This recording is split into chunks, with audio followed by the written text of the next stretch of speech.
Bonsoir à toutes et tous. Je suis très heureux en tant que président du comité scientifique de la Fédération française des clubs alpins et de montagne de vous présenter la conférence de ce soir qui est intitulée le ski de randonnée de l'ascension des sommets au JO 2026, une histoire en tension. Quelques mots de présentation du comité scientifique pour rappeler qu'il s'agit d'une instance pluridisciplinaire qui se donne pour mission d'éclairer notamment les décisions du comité directeur, mais aussi des clubs et des adhérents sur les différentes questions qui concernent la montagne. Il s'agit d'un comité qui rassemble de nombreuses disciplines scientifiques, avec des géographes, des géologues, des climatologues, des physiciens, des cartographes, entre autres, et aussi des représentants comme moi-même des sciences sociales. Quelques mots sur les sciences sociales, l'apport qu'elles peuvent constituer pour les pratiques de la montagne. Les sciences sociales se définissent, comme vous le savez, comme des sciences de la société, c'est-à-dire en fait de ce qui fait société. Et elles s'intéressent plus particulièrement à la structuration et à l'évolution des relations sociales. Le domaine des loisirs de montagne représente de fait un champ d'investigation particulièrement riche pour les sciences sociales, notamment pour comprendre, par exemple, dans le cas du ski de randonnée, la répartition souvent inégale entre les hommes et les femmes, par exemple, entre les jeunes et les seniors, entre les cadres supérieurs et les ouvriers, toutes ces questions qui relèvent des sciences sociales et qui peuvent évoluer dans le temps. Dans ma présentation de ce soir, et je ne veux pas insister trop sur les aspects théoriques pour venir assez vite aux faits concrets, je veux quand même préciser que je vais faire référence au concept de logique sociale. Je parlerai notamment de logique sportive par opposition à la logique des loisirs de nature. Euh, Et par logique sociale, j'entends en fait les principes, les règles, les normes qui s'imposent aux individus et aux groupes sociaux dans des contextes historiques particuliers, sans que ces individus et ces groupes en aient pleinement conscience. Comme dans toutes les sciences sociales ont un rôle de dévoilement des lois générales et des régulations statistiques que l'on rencontre dans les pratiques sociales, et notamment dans les loisirs de montagne. Et je m'inspire de ce concept de logique sociale en référence à la théorie de Pierre Bourdieu sur notamment son ouvrage intitulé La distinction, critique sociale des jugements de goût, qui sert de cadre théorique à mes travaux. Mais je m'arrête là pour les aspects théoriques, pour ne pas perdre des auditeurs, et on pourra y revenir dans les discussions à l'issue de la conférence ou par mail si vous le souhaitez. Pour revenir aux faits concrets, je voudrais rappeler que dans un article publié dans le dernier numéro de La Montagne et Alpinisme, consacré à la sociologie des skieurs de randonnée, j'ai cherché à montrer à la fois la pluralité des catégories sociales représentées dans cette discipline, mais aussi la diversité des modalités privilégiées, et notamment grâce aux enquêtes réalisées sur les skieurs de randonnée dans la période récente. Nous avons pu identifier 5 profils de pratiquants, avec en position centrale et très majoritaire les adeptes de l'itinérance, suivis par les freeriders, mais aussi les clients de station, un petit groupe de compétiteurs et puis le groupe également des débutants. Mais malgré cette diversité à la fois sociale et de profils de pratiquants, le groupe des skieurs de randonnée, c'était notable d'un point de vue sociologique, se présente néanmoins comme partageant une grande unité dans ses représentations collectives, et notamment la sensibilité à la beauté de la montagne hivernale, à la recherche de la convivialité, le respect des normes de sécurité, mais aussi un désintérêt largement partagé pour la compétition, sont des éléments qui obtiennent des scores très élevés, de l'ordre de 90% des pratiquants.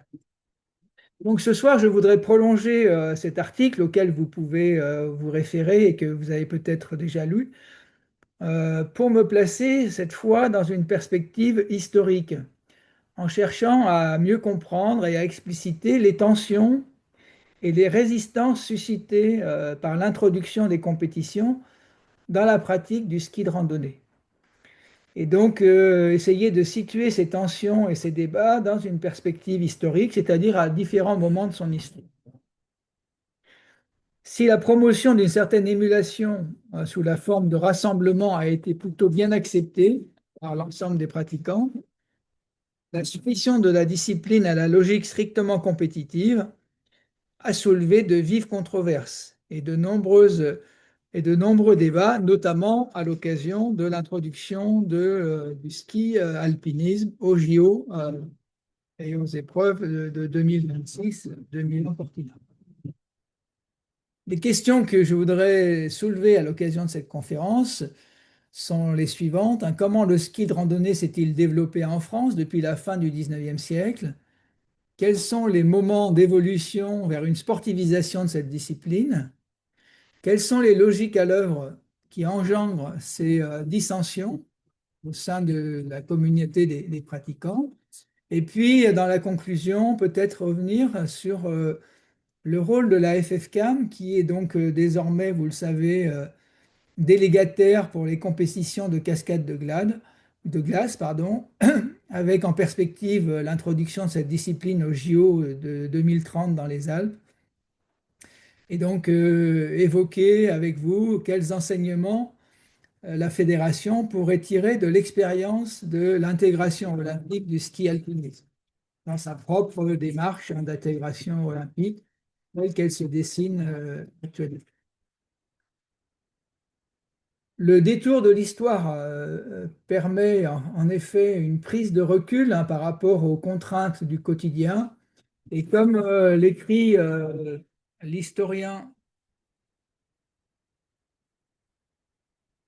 oui, comme l'écrit l'historien Marc Bloch, hein, qui a été récemment accueilli au Panthéon, l'incompréhension du présent naît fatalement de l'ignorance du passé.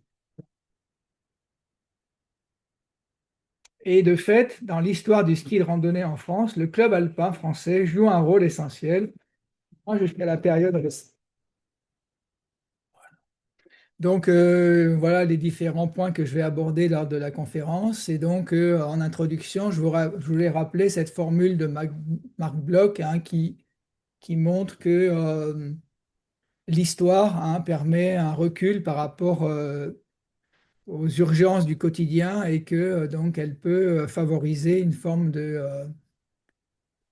de- de mise à distance, hein, pour peut-être mieux analyser les évolutions en cours. Donc, je vais revenir très rapidement sur les origines lointaines du ski, hein, puisque les travaux des historiens ont montré que l'utilisation de planches pour se déplacer sur la neige remonte à des périodes très anciennes, hein, à la préhistoire, notamment dans les pays nordiques.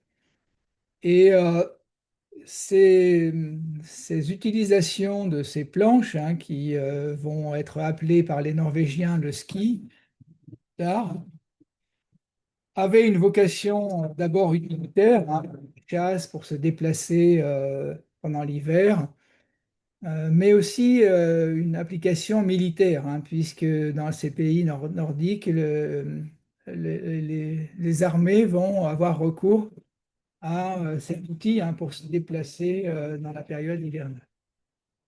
Et d'ailleurs, une célèbre course, hein, qui s'appelle la Vasalopette va commémorer en quelque sorte voilà, un épisode, hein, de la guerre entre la Suède et la Norvège, avec la lutte du roi Vasa Ier, hein, en 1521. Le terme de ski est donc d'origine norvégienne et ce sont les explorations, notamment du Groenland par Nansen, qui va constituer une sorte de contribuer, pardon, à une sorte d'essor hein, de la pratique du ski, notamment du ski pour les loisirs.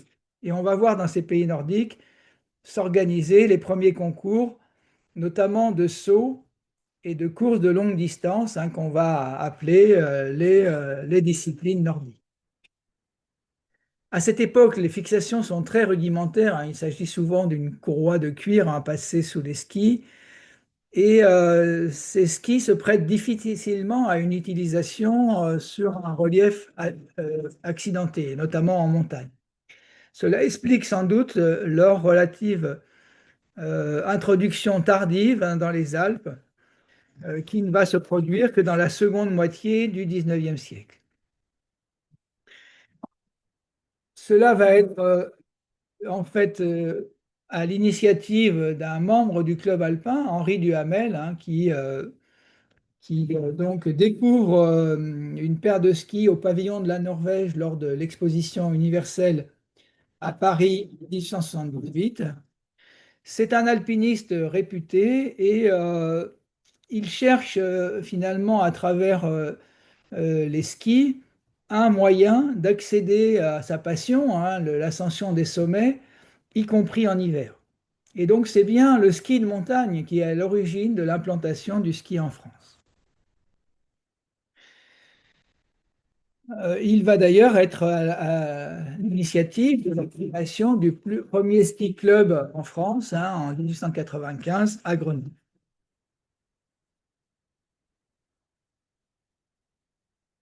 Cette diffusion du ski de montagne va être relayée largement par les militaires, hein, puisque à partir de 1888 sont créés les premiers bataillons de chasseurs alpins qui vont évidemment voir dans le ski un outil précieux pour défendre, hein, surveiller et défendre les frontières des Alpes pendant la période hivernale. Et l'importance accordée au ski hein, va conduire l'armée à créer une école normale du ski à Briançon en 1904. Mais le club alpin, comme les militaires, voit dans le ski un moyen de désenclavement des villages de montagne, hein. Et il voit donc la possibilité pour les populations montagnardes d'utiliser cet outil pour se déplacer pendant l'hiver. Et d'ailleurs, des paires de skis vont être distribuées gratuitement par le CAF et l'armée aux jeunes des vallées, ce qui va contribuer à la diffusion du ski dans les massifs alpins et pyrénéens. Et en 1903, donc, le docteur Payot et ses amis du club, ses amis guides de Chamonix, vont réaliser une première traversée donc, en itinérance entre Chamonix et Zermatt. Et donc, il donne naissance à une nouvelle forme de loisir, qu'on va appeler donc les raids à ski, l'itinérance à ski. En 1907, le club alpin et le ministère de la Guerre unissent leurs forces pour organiser le premier concours de ski en France, qui se tient au Mont-Genèvre en 1907. Et ces épreuves sont donc essentiellement des épreuves de saut et de course longue hein, sur le modèle du ski nordique. Euh, et cette manifestation va obtenir un succès important.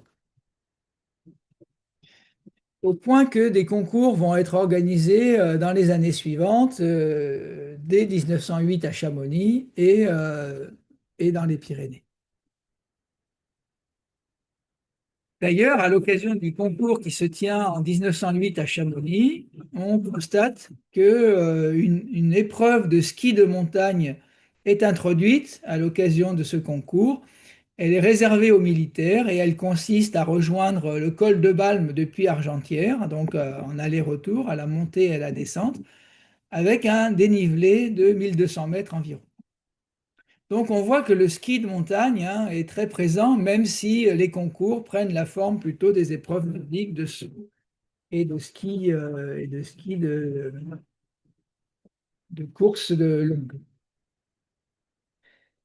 À cette époque, les épreuves sportives sont placées sous l'égide de ce qu'on appelle l'USFSA, l'Union française des sports athlétiques, qui a été fondée notamment par Pierre de Coubertin pour organiser l'ensemble des compétitions sportives calquées sur le modèle des sports anglais.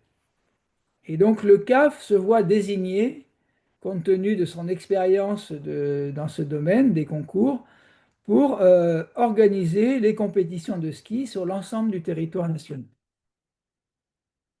Ces concours contribuent donc à l'essor du ski, hein, et cet élan en faveur des sports d'hiver va séduire et gagner les grandes stations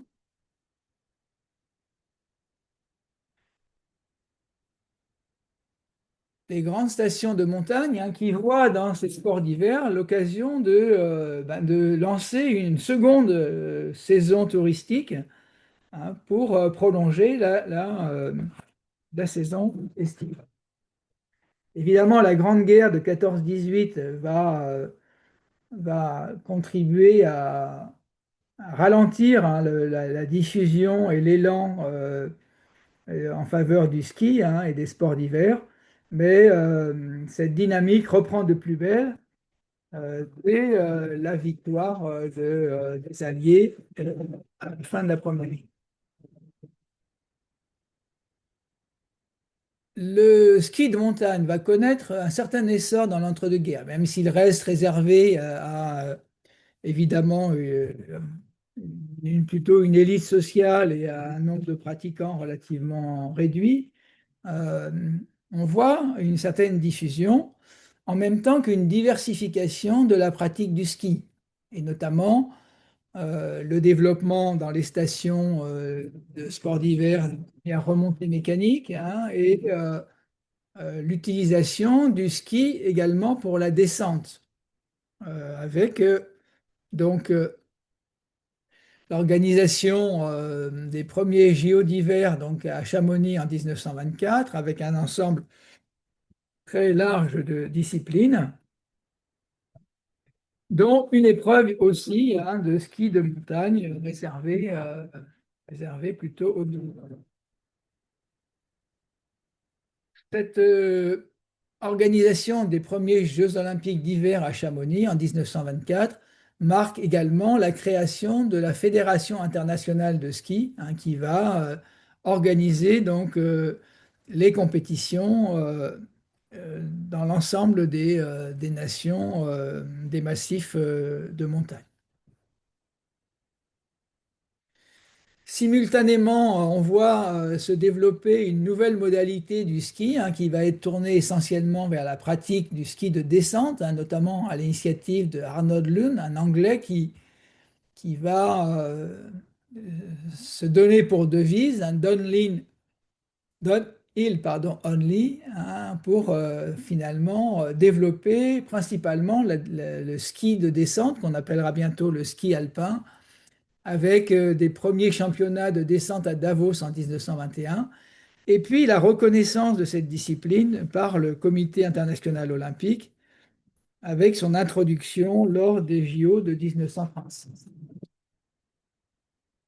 Parallèlement, le ski de montagne se développe également, avec quelques personnalités marquantes qui vont euh, consacrer donc à leur passion pour le ski de montagne un temps important et se lancer dans des traversées de longue distance à travers les Alpes, notamment donc celui qu'on va appeler le cheminot, hein, de la montagne, Léon Zwingelstein, qui traverse les Alpes du Tyrol jusqu'à la Méditerranée en 1933. Cette pratique du ski de montagne suscite donc une demande, hein, avec une clientèle solvable, privée, et les compagnies locales des guides vont créer, pour répondre à cette demande, un brevet de guides skieurs qui sont à la disposition de la clientèle des stations de sport d'hiver pour organiser des excursions en ski de montagne.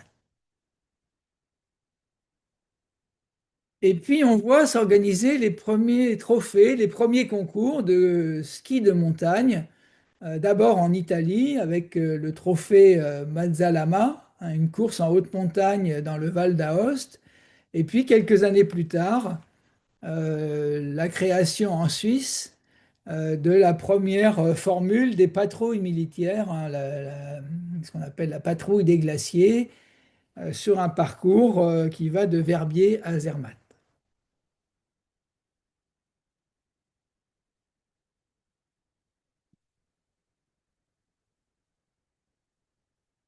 Cependant, dès les années 20 et 30, hein, dès l'entre-deux-guerres, des tensions apparaissent à propos de l'organisation des compétitions de ski euh, par rapport à la valorisation du ski de montagne. Par exemple, lors de l'Assemblée générale du Club alpin français en 1924, un débat a lieu sur le rôle du Club alpin qui a donc le- la responsabilité de l'organisation des compétitions de ski à cette époque, le rôle du club alpin par rapport aux compétitions. Et donc, lors de cette assemblée générale, la direction du CAF affirme son attachement au ski de montagne. À ses yeux, quand on lit le compte-rendu de cette assemblée générale, si le ski est bien un sport, c'est un moyen avant tout d'accès à la montagne dans la période hivernale. C'est dans ce sens que l'action du CAF peut être étendue. Le sport ne peut être pour nous une fin, mais seulement un moyen. Parmi les participants à cette assemblée générale, il y a des points de vue divergents qui s'expriment, hein, et donc certains participants se montrent au contraire favorables à l'orientation sportive. Percevant cette réticence du club alpin français à l'organisation des compétitions de ski, notamment de ski de descente, euh, un certain nombre de clubs de skieurs se mobilisent pour écarter le CAF de l'organisation des compétitions. Et en 1930, hein, ils contraignent les responsables du CAF à démissionner de leurs responsabilités pour l'organisation des compétitions au profit de la reconnaissance officielle de la Fédération française de ski, qui, elle, est tournée principalement vers les compétitions de ski. Parallèlement, les premiers concours de ski, donc je l'ai dit, hein, vont s'organiser, de ski de montagne, vont s'organiser pour promouvoir donc une forme de ski, hein, qui est davantage tournée vers l'ascension des sommets. Donc évidemment, la Seconde Guerre mondiale va marquer un temps d'arrêt, hein, pour le développement de ces pratiques, mais dès la libération, Euh, les ski clubs alpins du CAF donc, reprennent leurs activités, organisent des sorties en ski de montagne durant l'hiver. Et le président de la commission du ski et de l'alpinisme du club alpin, le médecin Raymond Latarjet, va prendre l'initiative de réaliser les premiers rassemblements de ski de montagne qu'il va désigner sous le sigle des rallyes de ski alpin. Donc, dans plusieurs articles dans la revue La Montagne, hein, il explique donc son ambition, qu'il s'agit à ses yeux donc de développer les parcours en haute montagne sans moyens artificiels pour attirer les jeunes au sein des ski clubs et également pour créer une certaine émulation entre les pratiquants de cette discipline. Oui, évidemment, il s'agit à ses yeux de se garder, hein, de toute assimilation à de la compétition de ski de piste, hein. Ces rassemblements de ski de montagne, ces rallyes du club alpin euh, doivent exalter simultanément, selon ses propos, hein, les qualités du skieur et de l'alpiniste pour valoriser la forme du ski qui nous est la plus chère, hein, déclare-t-il, à savoir la conquête de la montagne. On voit donc que le ski de montagne et les compétitions de ski de piste prennent dès cette époque des voies divergentes, hein, et que ils ne vont pas rentrer dans les mêmes logiques, hein, l'une et l'autre. En effet, ces rassemblements qui se déroulent généralement sur plusieurs journées, hein, 3 journées en principe, comprend l'ascension de plusieurs sommets en haute montagne et réunissent des équipes de 3 ou 4 skieurs. Le- Ces équipes doivent faire la preuve d'une maîtrise des techniques de l'alpinisme hivernal avec l'usage des cordes, des crampons et des piolets. Donc il y a des épreuves, hein, qui nécessitent donc l'utilisation de ces techniques. Et pour bien montrer la singularité de ces rallyes, il y a des bonifications qui sont accordées, hein, importantes, hein, pour les équipes qui font le choix de dormir sur la tente ou dans des igloos de leur propre fabrication. On voit que ces manifestations, ces rallyes du CAF cherchent à maintenir une certaine prise de risque, hein, malgré une organisation collective, avec une adaptation des équipes aux conditions météorologiques. Et donc, on voit que ces épreuves sont très éloignées de la standardisation des compétitions sportives sur les pistes des stations de ski. D'ailleurs, ces rallyes vont connaître un certain succès, hein, vont susciter un rapprochement avec le club alpin italien pour donner naissance au rallye CAF CAI, un club alpin italien, qui vont perdurer jusqu'au début des années 70. Donc, on voit bien que ces rallyes, hein, privilégient une certaine émulation, hein, ce n'est pas de la compétition sportive au sens strict, une émulation entre les équipes. Euh, D'autre part, des parcours en haute montagne par cordée, avec une valorisation de l'économie de chacune de ces équipes, et puis donc la nécessité d'être en mesure de maîtriser la sécurité de la cordée, avec une valorisation, hein, des bivouacs sous la tente ou dans des igloos.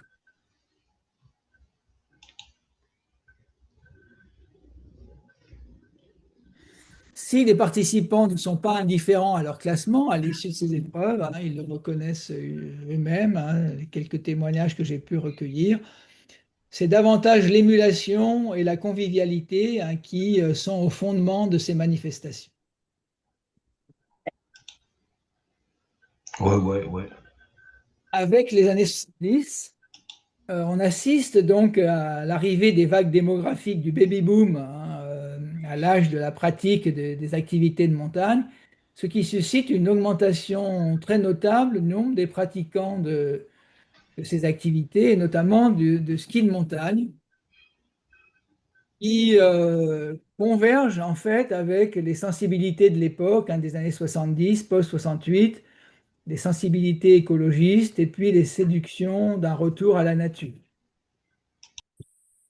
Même s'il s'agit toujours d'une pratique de niche, hein, elle connaît quand même un certain essor et un renouvellement auprès des jeunes générations.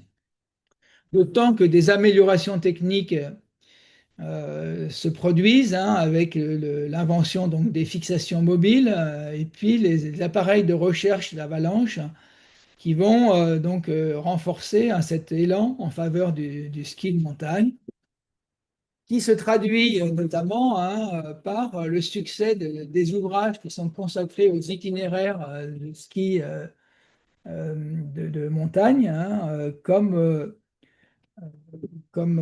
donc un certain nombre d'ouvrages de Traînard, hein, peuvent le témoigner. Et puis, c'est aussi à partir de cette époque qu'on commence à voir émerger un certain nombre de moqueries, hein, de dénigrement des autres formes de pratique du ski, et notamment des skieurs de piste, hein, sur les domaines skiables des stations, qui sont qualifiés parfois avec une certaine ironie de savonneurs de piste. Donc, on voit bien que dans une logique de distinction sociale, les skieurs adeptes de la randonnée et de l'itinérance en ski de montagne ont tendance à dévaloriser les formes de pratique du ski qui leur paraissent. C'est dans ce contexte des années 70-80 que l'on assiste à la création des premières courses de ski alpinisme. Le terme va commencer à s'imposer à partir de cette époque, dans le cadre de la recherche souvent d'une promotion touristique des vallées de montagne, hein, qui va les inciter à créer des événements, hein, pendant l'hiver qui peuvent leur valoir une certaine notoriété, attirer des pratiquants pendant l'hiver et puis faire connaître leur vallée. Et parmi ces compétitions qui se créent quasiment simultanément, hein, on retrouve évidemment la Grande Race en France, mais en Suisse, la Place des Glaciers, hein, qui est relancée à partir de 1984, les équipes militaires qui sont autorisées à participer. Et puis en Espagne, la catalane. Et d'ailleurs, vous pouvez voir sur cette illustration l'apparition des premiers compétiteurs qui utilisent des sortes de combinaisons, hein, avec ces collants là qui sont finalement importés du ski de fond, notamment par les compétiteurs italiens. Et puis l'année suivante, en 86, pardon, la Pierra Manta, hein, qui est appelée à connaître une grande notoriété, hein, encore aujourd'hui, et puis le Tour du Viso, hein, par les Italiens.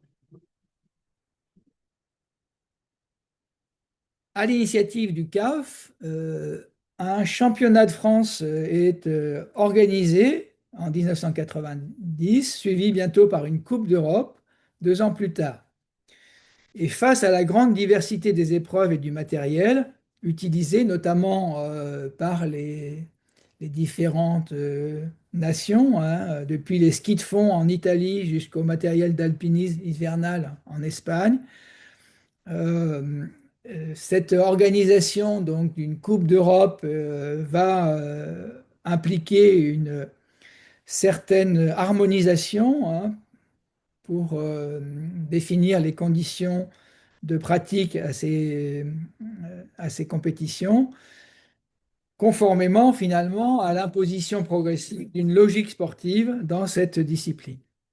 Et un comité international du ski alpinisme se charge d'établir un règlement technique international afin d'unifier donc les compétitions en imposant donc des dimensions spécifiques, hein, pour le matériel, notamment pour les skis, et d'autre part en imposant, du point de vue des organisateurs, une faible exposition au risque dans le choix des itinéraires.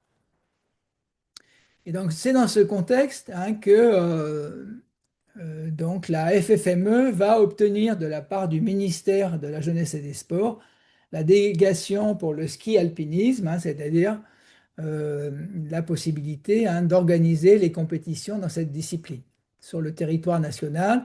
Et donc, on va assister simultanément à la création d'une fédération internationale au sein de l'UIA à partir de 1997.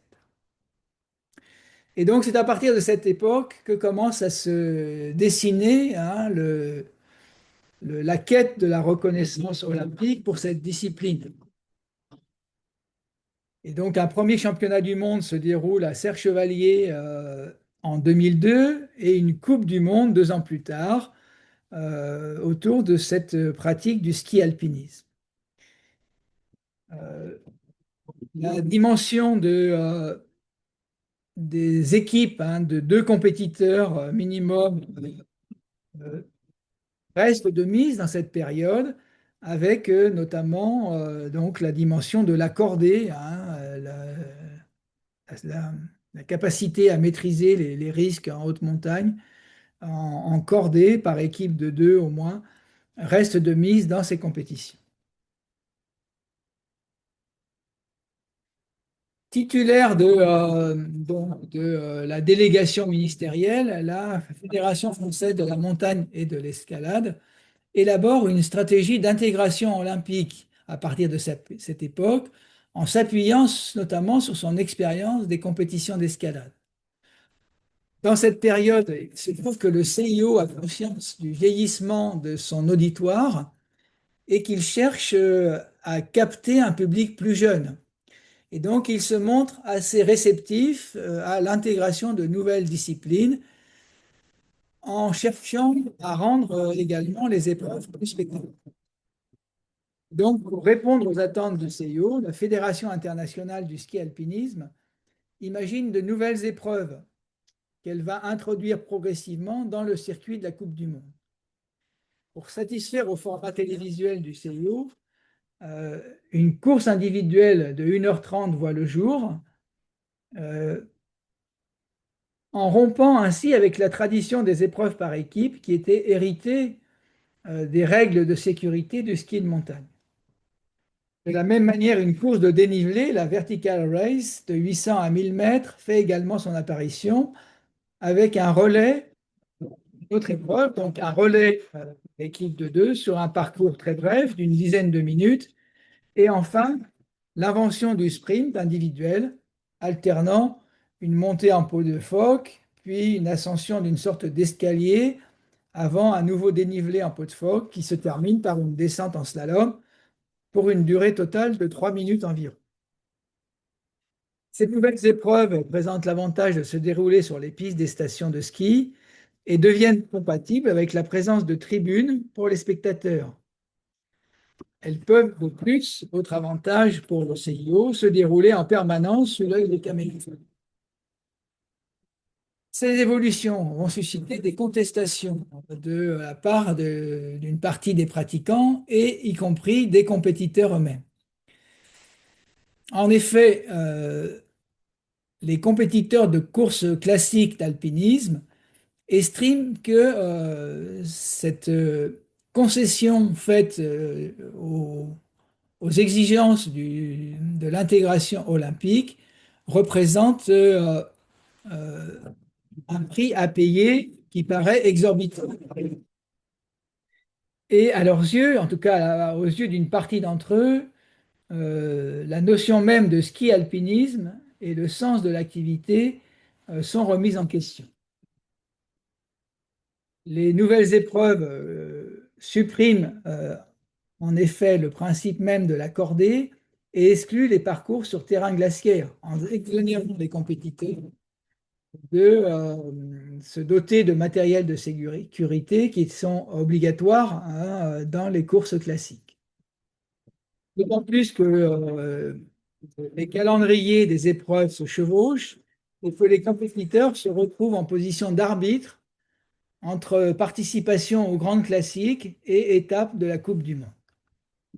Cependant, malgré cette contestation, la Fédération internationale poursuit ses démarches auprès des instances du CIO et finalement, ces efforts sont récompensés par l'intégration à partir de 2017 par le CIO du ski alpinisme aux Jeux de la jeunesse à Lausanne, aux Jeux de la jeunesse qui constituent une sorte d'antichambre hein, de l'intégration aux JO d'hiver.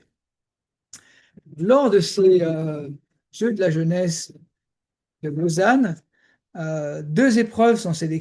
trois épreuves pardon, sont sélectionnées. La course individuelle sur un dénivelé de 2000 mètres environ en montagne, pour une durée de 1h30 environ. Et puis le sprint et le relais.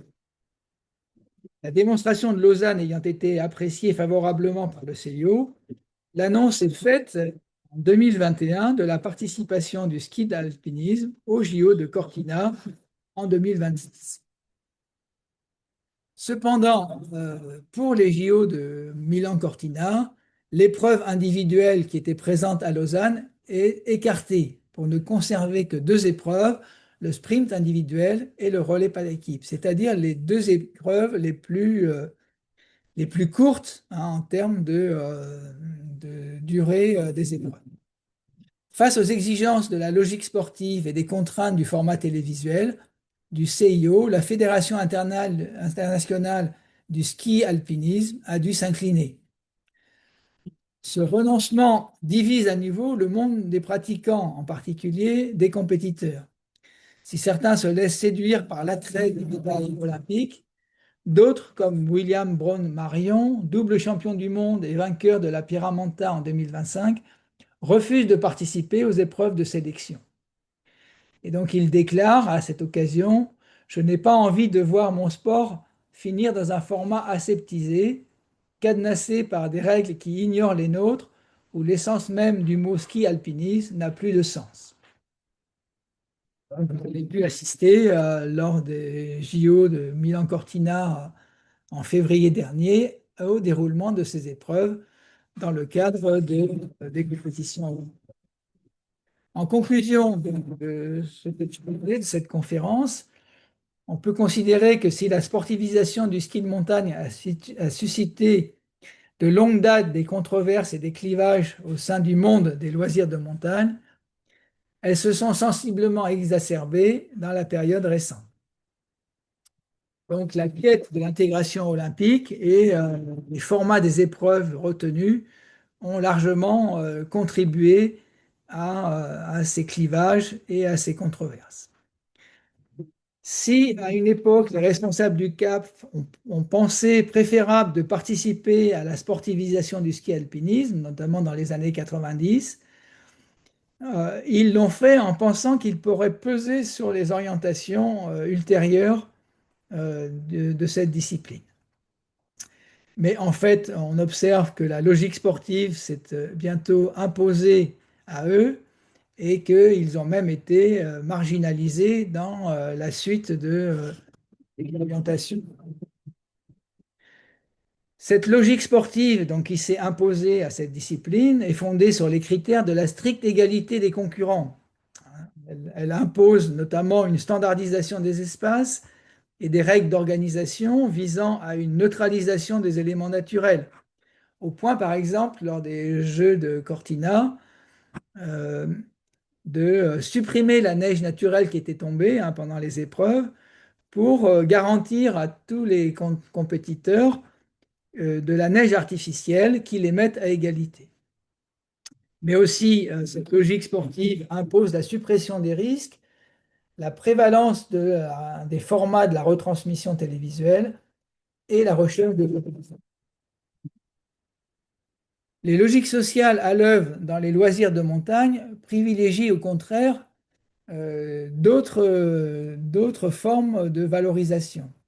Le jeu avec les éléments naturels est au cœur même de la pratique. La gestion des risques en autonomie, les évolutions dans un espace naturel peu aménagé, et également pour les incertitudes qui sont liées à la fréquentation de la montagne hivernale, la nécessaire solidarité de l'accorder dans les évolutions communes. Et donc, ça nous fait une transition vers le contexte actuel, où au moment où la FFCAM vient d'obtenir la délégation Jeunesse et Sport pour l'organisation des compétitions de cascade de glace, la sportivisation du ski alpinisme et les conditions dans lesquelles elle s'est opérée, qui a d'ailleurs été précédée par la sportivisation et l'olympialisation de l'escalade, avec l'introduction des épreuves de vitesse, sont, à mon sens, riches d'enseignements pour la suite euh, de l'évolution des compétitions de cascade de glace. La perspective de l'intégration de la cascade de glace au JO d'hiver de 2030 devrait favoriser au sein de la fédération une réflexion collective sur les conditions de cette intégration. Compte tenu du poids de la logique sportive que j'ai cherché à montrer dans cet exposé et de l'engrenage qu'elle peut représenter, y compris pour ceux qui avaient pensé pouvoir peser sur les orientations compétitives, on peut s'interroger collectivement sur les limites que la fédération entend se fixer pour que le format des épreuves qui sera retenu à l'occasion des JO de 2030, si cette intégration olympique se confirme, euh, respecte en quelque sorte le sens et la pratique sociale de cette activité. il y a, à mon sens en tout cas, de quoi alimenter la réflexion de l'ensemble des dirigeants, hein, mais aussi des adhérents de la fédération pour les mois à venir. Et c'était l'objet, en fait, de cette conférence. Voilà, je suis maintenant ouvert à vos questions que vous voudrez bien transmettre par l'intermédiaire du chat et que donc les représentants de la fédération, Marion Caprion et là, vont pouvoir relayer. Au niveau des questions, Olivier, on avait une première question sur le nombre de pratiquants durant les périodes 70, durant les années 70-80. Est-ce que tu aurais une réponse là-dessus? Sur le nombre de pratiquants en ski, du coup. Non, les données sont inexistantes hein, sur les effectifs du ski de randonnée. La seule chose que l'on peut avoir de manière objective, hein, c'est l'évolution du nombre des adhérents. Hein. Les effectifs, effectivement, du club alpin dans cette période augmentent de manière très significative et c'est lié à un rajeunissement des pratiquants dans l'ensemble des activités de montagne, hein, des loisirs de montagne qui sont rassemblés au sein du CAF à cette époque. Mais on n'a pas de données jusqu'à une période très récente, hein, puisque c'est des pratiques qui ne donnent pas nécessairement lieu à une inscription dans une fédération. On n'est pas obligé d'être assuré, même si c'est quand même très largement le cas hein, aujourd'hui. On a très peu de données sur les effectifs. Il y a une enquête récente hein, de 2022 qui permet de situer les effectifs actuels hein, des skieurs de randonnée autour de 150 000 hein, pour environ 2000 compétiteurs. Ok, ça marche. Après, il y avait pas mal de remarques aussi dans le chat au niveau bah, de l'arrivée possible de l'escalade sur glace au JO, avec un peu le débat que ça pose de l'appeler escalade sur glace alors que ce sera probablement sur des murs en bois. Et ce serait pour savoir un peu sur le chat vos avis. Et toi, Olivier, qu'est-ce que tu en penses là-dessus? Moi, en tant que historien et sociologue,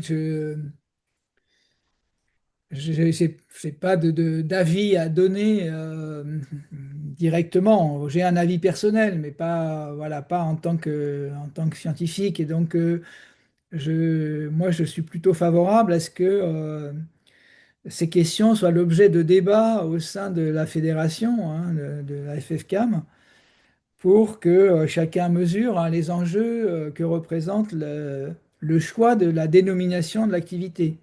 Hein. Et par exemple, beaucoup sont surpris hein, que les compétitions auxquelles on a assisté lors des JO de Milan-Cortina soient désignées sous le terme en français hein, de ski alpinisme, hein, alors qu'on voit que bah, il n'y a pas vraiment voilà, de référence à l'alpinisme dans les compétitions qui ont été retenues pour ces JO. Donc voilà, je pense que c'est une question importante, hein, la dénomination qui sera retenue, de façon à ce que, eh bien, en fonction des épreuves, elle évoque véritablement les pratiques qui sont représentées hein, dans les activités de montagne aujourd'hui. Ça, c'est voilà, c'est un des enjeux du choix des épreuves qui sont retenues si finalement l'intégration olympique se confirme. Ok. On a aussi une question de Frédéric qui demande plus généralement et historiquement comment ont évolué les différentes appellations du ski alpinisme. Donc, en fait, les appellations privilégiées jusque-là, ça a été longtemps le ski de montagne, hein, puisque c'était un peu les origines de l'implantation du ski en France. Et c'est dans les années 70, avec le renouvellement des générations, qu'on voit apparaître donc le terme de ski de randonnée ou de ski de printemps. Et le ski alpinisme est vraiment lié finalement. à la création des compétitions et surtout à l'harmonisation des compétitions avec le CISAC, la création du CISAC en 1993. Et c'est l'un des responsables du CISAC, hein, qui va imposer en quelque sorte la référence au ski alpinisme en fonction de sa propre pratique, puisque lui-même était plutôt un adepte du ski de pente raide. Et du coup, c'est cette formulation qui va finalement s'imposer, hein, et qui va évidemment susciter des débats lorsque la Fédération internationale euh, pour le ski alpinisme va finalement se satisfaire, hein, des deux épreuves retenues pour les JO, hein, qui sont sans rapport manifestement avec cette dénomination, hein, qui sont très éloignées de toute référence à l'alpinisme et même à la haute montagne, hein, puisqu'elles se déroulent sur des épreuves très brèves, hein, de l'ordre de 3 à 10 minutes, sur des parcours standardisés et sur les pistes des domaines skiables. Une autre petite question sur le ski alpinisme. Est-ce qu'on sait s'il sera toujours au programme au prochain JO d'hiver, par exemple? Écoutez, c'est pas encore tranché. On va voir. On ne sait pas très bien voilà, quel est l'avis des responsables du CIO sur l'audience de ces épreuves, hein, puisque maintenant c'est un des critères, hein, essentiels de la pérennisation des épreuves, hein. C'est le succès qu'elles rencontrent du point de vue audimat. Et du coup, voilà, on ne sait pas très bien encore ce qu'il en sera, mais bon, c'était provisoire, hein. L'intégration était acquise pour les Jeux de Milan-Cortina, et donc il n'y avait pas d'engagement à ce que ce soit maintenu de manière plus durable. Donc on va sans doute avoir la réponse, voilà, dans les mois qui viennent. Ok. Et pour poursuivre sur les JO, est-ce que Olivier, tu as une idée de sociologiquement quel impact peut-on observer sur une pratique lorsque celle-ci devient olympique ou à l'inverse lorsqu'elle sort de ce contexte d'olympisme? C'est difficile à mesurer puisque bon, l'intégration olympique est vraiment récente. Donc, en discutant avec les responsables de cette discipline au sein de la FFME, eux-mêmes pensaient qu'on allait sans doute assister, si ces épreuves étaient maintenues, à une spécialisation des compétiteurs vers ce type d'épreuves très brèves, hein, et que, à terme, on pourrait voir un peu comme dans l'escalade de vitesse, hein, des compétiteurs qui se spécialisent dans des épreuves très spécifiques, sans avoir nécessairement besoin d'une maîtrise, hein, des évolutions en haute montagne. Donc on pourrait assister à une sorte de voie parallèle, hein, que pourrait prendre dans l'avenir, si ces épreuves sont maintenues et s'il n'y a pas d'autres épreuves qui sont intégrées, hein, qui seraient plus proches du ski de montagne. On pourrait imaginer donc des trajectoires parallèles de ces pratiques, avec un impact qu'il est difficile de mesurer sur l'essor du ski de randonnée, hein, puisque c'est une activité qui connaît quand même un, un certain dynamisme aujourd'hui, hein, et du coup, bon voilà, on ne peut pas répondre pour le moment à cette question, hein,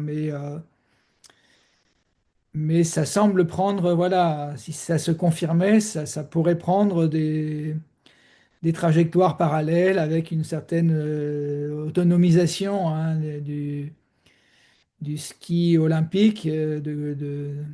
Donc je ne sais pas trop s'il conservera son titre de ski alpinisme, hein, de manière durable. Et puis le ski de randonnée tel qu'on l'observe en autonomie, en montagne, de manière plus classique. Ok. On avait aussi une question sur les chasseurs alpins. Est-ce que les chasseurs alpins qui restent pratiquent toujours le ski de montagne en raid et quel bataillon?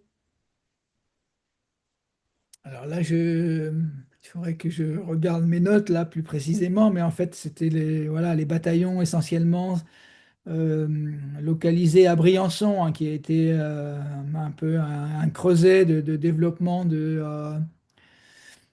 ski. Et c'est d'ailleurs à Briançon qu'a été créée la première école normale, hein, de ski pour assurer la formation des troupes à la pratique du ski. Donc voilà, plutôt les bataillons localisés dans les Hautes-Alpes, on va dire. Mais voilà, j'imagine qu'ensuite ça s'est diffusé à l'ensemble des troupes de bataillons de chasseurs alpins. Ok. J'ai l'impression qu'on arrive un peu à la fin des questions. Est-ce que Olivier, tu voudrais dire un mot pour conclure? Ou- Oui, bah, écoutez, je vous remercie de votre participation et de votre attention à cette conférence. Et puis j'espère qu'on aura l'occasion dans les mois à venir, hein, de pouvoir échanger au sein de la FFCAM sur ces questions et sur le devenir donc de l'intégration olympique de l'escalade sur cascade de glace si elle conserve cette dénomination.